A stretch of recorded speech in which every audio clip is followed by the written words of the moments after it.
ចាសូមជម្រាបសួរពុកម៉ែបងប្អូនទាំងអស់គ្នានៅក្នុងថ្ងៃនេះដែរខ្ញុំនឹងធ្វើការបង្ហាញពីលំអសណ្ដោងម៉ូតូជាប្រភេទរទេះ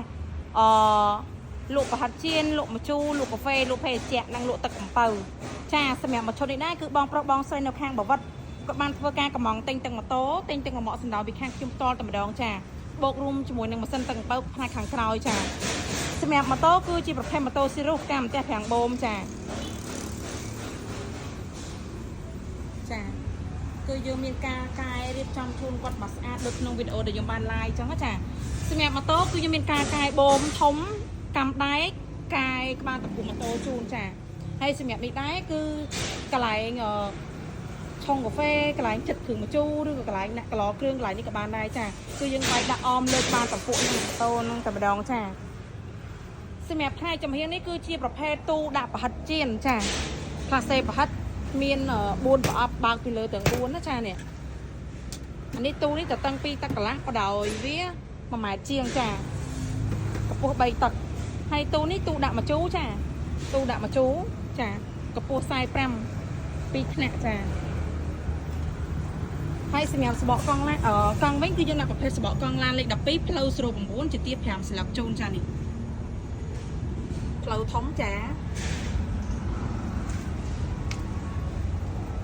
ទៀតម្ចាស់គាត់មកយកហើយយើងរៀបអាហារហើយទូមកចំហៀងនេះគឺទូតាំងគ្រឿងកំប៉ុងចានេះខ្ពស់កម្ពស់65ចាតឹង25រហូត1ម៉ែត្រជាងដូចគ្នាចាហើយនេះទូដាក់អំពៅចាបើកពីលើចាហើយនេះគឺជាម៉ាស៊ីនកិនទឹកអំពៅប្រភេទអនាម័យសុវត្ថិភាពកិនម្ដងអស់ទឹក 100% ចាជាប្រភេទដុំ3ដុំតាមចានេះ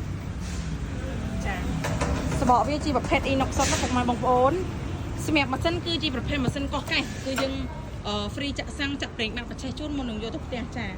សម្រាប់ផ្នែកខាងលើគឺយើងប្រាក់ដបូល2ជាន់មានអាវភ្លៀងកលឹងក្បាត់ជុំវិញតែខ្ញុំបង្ហាញអញ្ចឹងចានេះកលឹងក្បាត់ជុំវិញទាំងអស់ចាហើយបាតវាខ្ញុំក្រាបដៃ1លីកន្លះចាបាតក្រោមចាអញ្ចឹងជុំវិញបាត់ដែកស្លឹកសចារួចរាល់ហើយ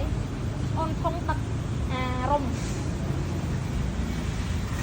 រៀបចំរួចរាល់អស់ហើយចាសម្រាប់លំអនឹងដែរគឺຂະຫນាតវាតតឹង1ម៉ែត្រកន្លះបដោយ2ម៉ែត្រកន្លះចា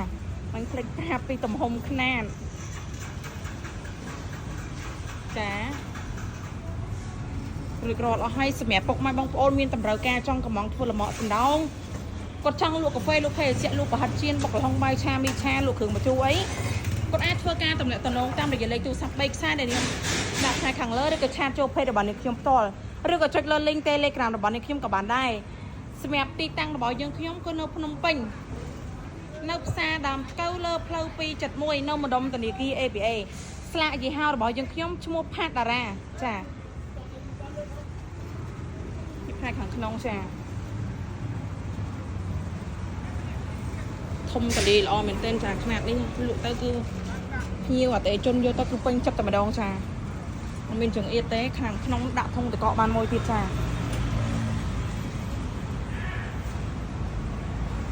ជាចុងក្រោយនេះខ្ញុំសូមអរគុណពុកម៉ែបងប្អូនទាំងអស់គ្នាដែលបានតាមដានទស្សនាវីដេអូរបស់នាងខ្ញុំ